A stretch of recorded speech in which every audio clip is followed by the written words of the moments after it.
find those who did it and we'll bring them to justice. ভাবুন তো, একজন মানুষ, কোনো দেশ নেই, কোনো সেনাবাহিনী নেই, কিন্তু তবুও সে পুরো পৃথিবী কাঁপিয়ে দিয়েছিল। 2001 সালের 11 সেপ্টেম্বর, একটা সাধারণ সকাল। মানুষ অফিসে যাচ্ছে, কেউ কফি খাচ্ছে, কেউ স্বপ্ন দেখছে ভবিষ্যতের। আর ঠিক তখনই একটা বিমান সরাসরি আঘাত করে আমেরিকার ক্ষমতার দেওয়ার প্রতীকে। মাত্র কয়েক সেকেন্ডে ধসে পড়ে শুধু 2টি টাওয়ার নয়, ধসে পড়ে বিশ্বের নিরাপত্তা ধারণা। সেই দিন আমেরিকা বুঝে গিয়েছিল এটা কোনো দুর্ঘটনা নয়, এটা যুদ্ধ। কিন্তু প্রশ্নটা এখানে থামে না। কেন একজন আরব ধনী পরিবারের ছেলে বিশ্বের সবচেয়ে শক্তিশালী দেশকে শত্রু বানালো? কেন সে বেছে নিল নিরীহ মানুষ হত্যা করার পথ? ওসামা বিন লাদেন, একটা নাম যেটা আজও শুনলে ভয় কাজ করে। কিন্তু সে কি জন্ম থেকে সন্ত্রাসী ছিল, নাকি তাকে এমন বানানো হয়েছিল? এই গল্পের শুরু নিউ ইয়র্কে নয়, শুরু হয়েছিল হাজার হাজার মাইল দূরে মধ্যপ্রাচ্যের বালির দেশে, যেখানে ধর্ম, রাজনীতি আর শক্তির লড়াই একসাথে মিশে যায়। একসময় ওসামা লড়েছিলেন কমিউনিজমের বিরুদ্ধে, একসময় আমেরিকা তাকে বলেছিল স্বাধীনতার যোদ্ধা। আর ঠিক সেই আমেরিকাই একদিন হয়ে যায় তার চোখে সবচেয়ে বড় শত্রু। ফিলিস্তিনের রক্ত, ইরাকের শিশুর কান্না, মুসলিম ভূমিতে বিদেশি সেনা। এই ছবিগুলোই ওসামা ব্যবহার করেছিল একটা গল্প বানাতে। একটা গল্প যেখানে সে নিজেই দেখায় রক্ষক হিসেবে আর আমেরিকাকে দেখায় দানব হিসেবে। কিন্তু সত্যি কি তাই? ওসামা কি ইসলামের জন্য যুদ্ধ করেছিল, নাকি সে ব্যবহার করেছিল ধর্মকে নিজের ঘৃণা অস্ত্র বানাতে? এই ডকুমেন্টারিতে আমরা দেখব কিভাবে একজন মানুষের ক্ষোভ পরিণত হয় বিশ্বের ইতিহাসের সবচেয়ে ভয়ঙ্কর হামলায়, কিভাবে একটি সিদ্ধান্ত লক্ষ মানুষের জীবন বদলে দেয়। এই গল্প শুধু ওসামা বিন লাদেনের নয়, এই গল্প ক্ষমতার, ভুলের আর ঘৃণার। আর এই গল্পটা জানা জরুরি, কারণ ইতিহাস যদি না বোঝা যায় তাহলে আবার ফিরে আসে। তাহলে চলুন শুরু করি আজকের ভিডিওটি যদি আপনাকে নতুন কিছু জানাতে সাহায্য করে তাহলে অবশ্যই একটি লাইক করুন। আর এমন রহস্যময় ইতিহাস জানতে চাইলে আমাদের চ্যানেলটি সাবস্ক্রাইব করে রাখুন। এই গল্পের মোড় ঘুরে যায় 1990 সালে। তখন পৃথিবী আরেকটা বড় যুদ্ধের দিকে এগোচ্ছে। ইরাকের প্রেসিডেন্ট সাদ্দাম হোসেন আক্রমণ করে কুয়েত। পুরো মধ্যপ্রাচ্যের আতঙ্ক ছড়িয়ে পড়ে। সৌদি আরব, যেখানে আছে মক্কা আর মদিনা, যেখানে মুসলমানরা মনে করে সবচেয়ে পবিত্র ভূমি, হঠাৎ করে নিজেকে দেখে হুমকির মুখে। সাদ্দামের সেনাবাহিনী খুব কাছে, ভয় ছিল পরের টার্গেট হতে পারে সৌদি আরব। এই সময় সৌদি সরকার একটা সিদ্ধান্ত নেয়, তারা সাহায্য চায় আমেরিকার কাছে। আর সেখান থেকে শুরু হয় এক গল্পের সবচেয়ে বড় ভুল। আমেরিকা রাজি হয়, হাজার হাজার মার্কিন সেনা ঢুকে পড়ে সৌদি আরবে, ট্যাঙ্ক, বিমান, ঘাঁটি সবকিছু তৈরি হয়। কিন্তু ওসামা বিন লাদেনের বিশ্বাস অনুযায়ী ইসলামের পবিত্র ভূমিতে কোনো অমুসলিম সেনা থাকতে পারে না। তার কাছে এটা ছিল দখল, অপবিত্রতা, অপমান। এখানেই প্রথমবার ওসামা সরাসরি আমেরিকার বিরুদ্ধে দাঁড়ায়। সে সৌদি সরকারকে বলে, আমাদের বিদেশি সেনা দরকার নেই, আমি নিজেই আমার যোদ্ধা নিয়ে সাদ্দামের বিরুদ্ধে লড়ব। কিন্তু সৌদি সরকার তার কথা শোনেনি, তারা বেছে নিয়েছে আমেরিকাকে। একই সিদ্ধান্ত ওসামা বিন লাদেনকে ভেতর থেকে ভেঙে দেয়। যে দেশকে এতদিন সে রক্ষা করতে চেয়েছে, সেই দেশই তার চোখে বিশ্বাসঘাতকতা হয়ে যায়। সে বুঝে যায় শক্তি এখন আর বিশ্বাসে নেই, শক্তি এখন আমেরিকার হাতে। এই সময় থেকেই তার ভাষা বদলাতে শুরু করে। তার বক্তৃতায় নতুন শব্দ আসে, দখলদার, শত্রু, ইসলামের বিরুদ্ধে যুদ্ধ। এবং ধীরে ধীরে আমেরিকা তার কাছে একটা দেশ থেকে একটা শত্রুতে পরিণত হয়। কিন্তু এখানেই শেষ নয়। যুদ্ধ শেষ হলেও আমেরিকার সেনারা সৌদি আরব ছেড়ে যায় না। মাস যায়, বছর যায়, ঘাঁটি রয়ে যায়। আর প্রতিদিন ওসামার ক্ষোভ আরো গভীর হয়। সে এই উপস্থিতিকে বলে চুপচাপ দখল। এই সময় সে খোলাখুলিভাবে আমেরিকার সমালোচনা শুরু করে। আর এর ফলও আসে দ্রুত। সৌদি সরকার তার উপর বিরক্ত হয়, তার নাগরিকত্ব কেড়ে নেওয়া হয়, সে বাধ্য হয় দেশ ছাড়তে। একসময় যে মানুষ সৌদি আরবের ধনী পরিবারের সন্তান ছিল, আজ সে নিজের দেশে অবঞ্চিত। এই নির্বাসন ওসামার জীবনে আরেকটা বড় মোড়। এখন তার সামনে আর পেছনে ফেরার পথ নেই। সে চলে যায় আফগানিস্তানে, সেই জায়গায় যেখানে যুদ্ধ, অস্ত্র আর চরমপন্থা সহজেই মানুষকে বদলে দেয়। সেখানেই সে নতুনভাবে নিজেকে গড়ে তোলে, একজন ব্যবসায়ী নয়, একজন যোদ্ধা নয়, বরং একজন আদর্শিক শত্রু হিসেবে। সে বুঝে যায় আমেরিকাকে হারাতে হলে সরাসরি যুদ্ধ নয়, প্রয়োজন ভয়, প্রয়োজন প্রতীক ভাঙা। এই চিন্তায় পরের ধাপে নিয়ে যায় তাকে এক জায়গায় যেখানে রাজনীতি, ধর্ম আর রক্ত একসাথে মিশে যায়, ফিলিস্তিনি আর ইরাক। আর সেখান থেকেই এই গল্প আরো অন্ধকার হয়ে ওঠে। ওসামা বিন লাদেনের চোখে আমেরিকার বিরুদ্ধে যুদ্ধ শুধু সৌদি আরবের সীমাবদ্ধ ছিল না, তার ক্ষোভ আরো গভীরভাবে যাচ্ছিল। আর সেই ক্ষোভের সবচেয়ে শক্তিশালী জ্বালানি ছিল ফিলিস্তিন। দশকের পর দশক ধরে ফিলিস্তিনের মানে রক্ত, কান্না আর দখল। ইসরায়েল রাষ্ট্রের জন্মের পর থেকেই এই ভূমি কখনো শান্তি দেখেনি। আর এই পুরো সময় একটা দেশ সব সময় ইসরায়েলের পাশে দাঁড়িয়েছে, আমেরিকা। অস্ত্র, অর্থ, রাজনৈতিক সুরক্ষা। ওসামার কাছে এই সমর্থনের মানে ছিল একটাই, ফিলিস্তিনে যে রক্ত ঝরছে তার পেছনেও আছে আমেরিকার হাত। সে তার বক্তৃতায় বলতো, ফিলিস্তিন শুধু একটি ভূখণ্ড নয়, এটা মুসলিমদের সম্মানের প্রশ্ন, আর সেই সম্মান পায়ে পাড়িয়ে দিচ্ছে ইসরায়েল, আর তাকে বাঁচিয়ে রাখছে আমেরিকা। এই গল্প শুধু তার মাথায় ছিল না, এই গল্প ছড়িয়ে পড়ছিল মুসলিম বিশ্বের বিভিন্ন প্রান্তে।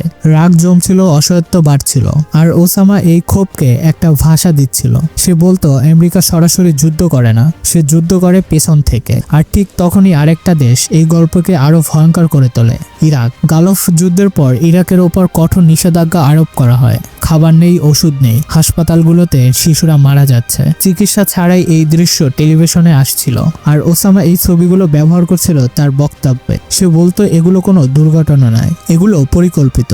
তার ভাষায় এই নিষেধাজ্ঞা মানে বোমা ছাড়া যুদ্ধ। সে দাবি করত ইরাকের হাজার হাজার শিশু আমেরিকার সিদ্ধান্তের কারণেই মারা গেছে। এই কথাগুলো সত্য হোক বা না হোক, একটা কাজ ঠিকই করেছিল, মানুষের আবেগ আগুন লাগাচ্ছিল একজন তরুণ যে নিজেকে অসহায় মনে করে। তার কাছে এই গল্প বিশ্বাসঘাতকতা হয়ে ওঠে। ওসামা নিজেকে তুলে ধরে একজন যোদ্ধা হিসেবে, একজন রক্ষক হিসেবে। সে বলতো, আমি যুদ্ধ চাই না, আমি প্রতিশোধ চাই। এই প্রতিশোধের ভাষা খুব সহজ ছিল। আমেরিকা মুসলমানদের হত্যা করেছে, আমেরিকা মুসলিম ভূমি দখল করেছে, আমেরিকা ইসলাম ধ্বংস করতে চায়। এই তিনটি বাক্য তার আন্দোলনের মেরুদণ্ড হয়ে ওঠে। কিন্তু এই গল্প আরেকটি দিকও আছে। ওসামা কখনো বলতো না ইসরায়েল ফিলিস্তিনের সংকট শুধু আমেরিকার কারণে তৈরি হয়নি। সে কখনো বলতো না ইরাকের ভেতরে রাজনৈতিক দায়ও আছে, কারণ সত্য তার জন্য বিপজ্জনক ছিল। সে চাইতো একটা সহজ শত্রু, আর সেই শত্রুর নাম ছিল আমেরিকা। এই সরলীকরণ তাকে শক্তিশালী করে তোলে, কারণ সে মানুষের জটিল শত্রুর চেয়ে সহজ শত্রুকে বেশি পছন্দ করে। একসময় আল কায়দা শুধু একটি সংগঠন নয়, এটা হয়ে ওঠে একটা ধারণা, একটা বিশ্বাস, যেখানে বলা হয় তুমি যত দুর্বল হও না কেন, ভয় তৈরি করতে পারলেই তুমি শক্তিশালী। আর ওসামা এখন পুরোপুরি বিশ্বাস করে আমেরিকাকে হারাতে হলে তার মাটিতে নয়, তার মাথায় আঘাত করতে হবে, তার অহংকারে আঘাত করতে হবে, তার নিরাপত্তার ধারণায় ফাটল ধরাতে হবে। এই চিন্তাই তাকে নিয়ে যায় সবচেয়ে ভয়ঙ্কর পরিকল্পনার দিকে। একটা পরিকল্পনা যেটা শুধু মানুষকে হত্যা করবে না, ইতিহাস বদলে দেবে। আর সেই পরিকল্পনার নাম 9/11। এক পর্যায়ে এসে ওসামা বিন লাদেন একটি সিদ্ধান্তে পৌঁছে যায়, আমেরিকাকে হারাতে হলে সাধারণ হামলায় যথেষ্ট নয়, দরকার এমন কিছু যা একসাথে ভয়, অপমান আর বার্তা সবকিছু পৌঁছে দেবে। তার লক্ষ্য ছিল পরিষ্কার, আমেরিকাকে দেখাতে হবে তুমি নিরাপদ নও, তোমার শক্তি তোমাকে বাঁচাতে পারবে না। এই চিন্তা থেকেই জন্ম নেয় একটা নীরব পরিকল্পনা। আল কায়দা তখন শুধু আফগানের পাহাড়ে লুকানো কয়েকজন যোদ্ধার দল নয়, এটা ছিল একটা ছায়া নেটওয়ার্ক, যেখানে মানুষ বাছাই করা হয়, প্রশিক্ষণ দেওয়া হয়, আর ধৈর্য শেখানো হয় বছরের পর বছর ধরে। এই পরিকল্পনার জন্য বেছে নেওয়া হয় এমন মানুষদের যারা বাইরে থেকে একদম সাধারণ।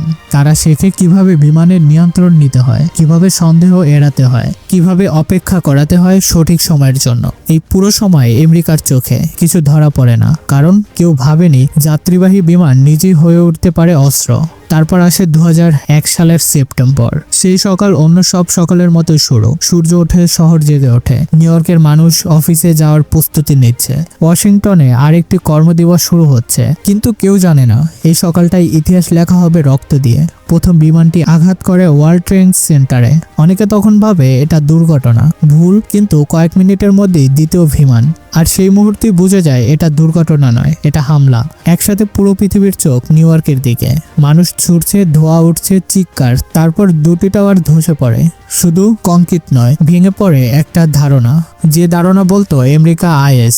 একই সময় আরেকটি বিমান আঘাত করে পেন্টাগনে, আমেরিকার সামরিক হৃদয়। আর আরেকটি বিমান ভেঙে পড়ে পেনসিলভানিয়ায়। টার্গেট ছিল আরো বড়, কিন্তু সেই চেষ্টা সফল হয়নি। এই কয়েক ঘন্টার হাজার হাজার মানুষ মারা যায়, যাদের কোনো সম্পর্ক ছিল না রাজনীতির সাথে, যুদ্ধের সাথে। তারা ছিল শুধু সাধারণ মানুষ। আর এই হামলার কয়েক ঘন্টার মধ্যেই একটা নাম পৃথিবীর জুড়ে ছড়িয়ে পড়ে, ওসামা বিন লাদেন। সে তখন একটা ভিডিও বার্তা বলে, এটা প্রতিশোধ, এটা জবাব। তার চোখে এটা ন্যায় বিচার, কিন্তু পৃথিবীর চোখে এটা ছিল নগ্ন সন্ত্রাস। এই মুহূর্তে থেকে বিশ্ব দুই ভাগে বিভক্ত হয়ে যায়। একদিকে ভয় আর শোক, অন্যদিকে রাগ, প্রতিশোধ। আমেরিকার সিদ্ধান্ত নেয় এই যুদ্ধ এখানে শেষ হবে না, এই যুদ্ধ এখন শুরু হলো। আর সেই সিদ্ধান্তে পরের বছরগুলোতে আরো বেশি রক্ত, আরো বেশি ধ্বংস ডেকে আনবে। ওসামা ভেবেছিলেন এই আঘাতে আমেরিকা পিছু হাঁটবে, মধ্যপ্রাচ্য ছেড়ে চলে যাবে, কিন্তু সে ভুল ছিল। এই হামলা আমেরিকা দুর্বল করেনি, বরং একটা দীর্ঘ যুদ্ধের দরজা খুলে দিয়েছে। একটা যুদ্ধ যার আগুনে শুধু আমেরিকা নয়, পুড়েছে পুরো বিশ্ব। আর এখন প্রশ্ন একটাই, এই যুদ্ধের শেষে আসলে জিতলো কে? এই প্রশ্নের উত্তর লুকিয়ে আছে এর পরের অধ্যায়। 9/11-এর পর পৃথিবী আর আগের মতো ছিল না। একটা হামলা, একটা সকাল পুরো বিশ্বকে দুই ভাগে ভাগ করে দেয়। আমেরিকার জন্য এটা ছিল অপমান, আর অপমানের জবাব আমেরিকা দিতে জানে যুদ্ধ দিয়ে। কয়েক সপ্তাহের মধ্যেই আমেরিকার বিমান আকাশে উড়ে যায় আফগানিস্তানের দিকে। টার্গেট একটাই, ওসামা বিন লাদেন আর আল কায়দা। তালেবান সরকারকে বলা হয় ওসামাকে হস্তান্তর করো, তারা অস্বীকার করে। আর সেখান থেকেই শুরু হয় আধুনিক ইতিহাসের সবচেয়ে দীর্ঘ যুদ্ধগুলোর একটি। আফগানিস্তান একটা দেশ যেটা আগেই যুদ্ধক্লান্ত ছিল, এখন সেখানে নামে আরো বোমা, আরো সেনা, আরো মৃত্যু। ওসামা তখনও ধরাছোঁয়ার বাইরে। সে পাহাড়ে লুকায়, সীমান্ত পাড়ায় ছায়ার মতো চলাফেরা করে, কিন্তু যুদ্ধ থামে না। 2003 সালে আরেকটা দেশ এই আগুনে জড়িয়ে পড়ে, ইরাক। এইবার অজুহাত গণবিধ্বংসী অস্ত্র, যেটা পরে কখনো পাওয়া যায়নি। কিন্তু যুদ্ধ শুরু হয়ে গেলে সত্য আর খুব একটা দরকার হয় না। ইরাক ধ্বংস হয়, লক্ষ লক্ষ মানুষ মারা যায়, পুরো অঞ্চল আরো অস্থির হয়ে ওঠে। ওসামা বিন লাদেন এই দৃশ্য দেখে কিভাবে? সে ভাবে আমেরিকা ফাঁদে পড়েছে। তার মতে সে আমেরিকাকে টেনে এনেছে মুসলিম বিশ্বের ভেতরে একটা দীর্ঘ ব্যয়বহুল রক্তাক্ত যুদ্ধে। কিন্তু বাস্তবতা আরো নির্মম ছিল। এই যুদ্ধগুলোতে ওসামা নিজেই জিতেনি, আল কায়দাও জিতেনি, বরং জন্ম নেয় আরো ভয়ঙ্কর সংগঠন, আরো চরমপন্থা, আরো ঘৃণা। 2011 সাল, 10 বছরের খোঁজার পর শেষ পর্যন্ত আমেরিকা পৌঁছে যায় তার দরজায়। পাকিস্তানের অ্যাবোটাবাদে একটা বাড়িতে রাতের অন্ধকারে অভিযান, আর সেখানেই শেষ হয় ওসামা বিন লাদেনের জীবন। একজন মানুষ মারা যায়, কিন্তু প্রশ্ন থেকে যায়, তার মৃত্যু কি যুদ্ধের শেষ ছিল? না, কারণ ওসামা শুধু একজন মানুষ ছিল না, সে ছিল একটা ধারণা, আর ধারণা গুলি দিয়ে মারা যায় না। তার রেখে যাওয়া উত্তরাধিকার ছিল ভয়, বিভাজন, অবিশ্বাস। মুসলিম বিশ্ব আরো সন্দেহের চোখে দেখা হয়। নিরাপত্তা নামে স্বাধীনতা কমে যায়, এয়ারপোর্টে, ইন্টারনেটে, প্রতিদিনের জীবনে। আর সবচেয়ে বড় ক্ষতি হয় নিরীহ মানুষের, যারা কোনো সিদ্ধান্তই নেয়নি, কিন্তু তার মূল্য দিয়েছে। আজ প্রশ্নটা তাই বদলে গেছে। প্রশ্ন আর এই না ওসামা কেন আক্রমণ করেছিল, প্রশ্ন হলো এই ঘৃণার চক্র কিভাবে শুরু হয় আর কিভাবে এটা থামানো যায়। কারণ ইতিহাস দেখায় একটা ভুল সিদ্ধান্ত শুধু একটা প্রজন্ম নয়, পরের প্রজন্মকেও ভোগাতে পারে। এই গল্প কোনো ধর্মের নয়, কোনো এক দেশের নয়। এই গল্প ক্ষমতা, ভয় আর মানুষের। আর যদি এই গল্প আমরা না বুঝি, তাহলে ইতিহাস নিজেকে আবারও পুনরাবৃত্ত করবে, নতুন নামে, নতুন মুখে, কিন্তু একই রক্ত দিয়ে। আপনার মতামত অবশ্যই কমেন্টে জানান। আর আপনি যদি অজানা ইতিহাস, হারিয়ে যাওয়া সভ্যতা এবং পৃথিবীর বিস্ময়কর সত্য খুঁজতে ভালোবাসেন, তাহলে আমাদের সঙ্গেই থাকুন। নতুন গল্প নিয়ে আবার ফিরে আসবো। ততক্ষণ পর্যন্ত ভালো থাকুন, ইতিহাসকে ভালোবাসুন, আর পৃথিবীকে নতুন চোখে দেখুন। আল্লাহ হাফেজ।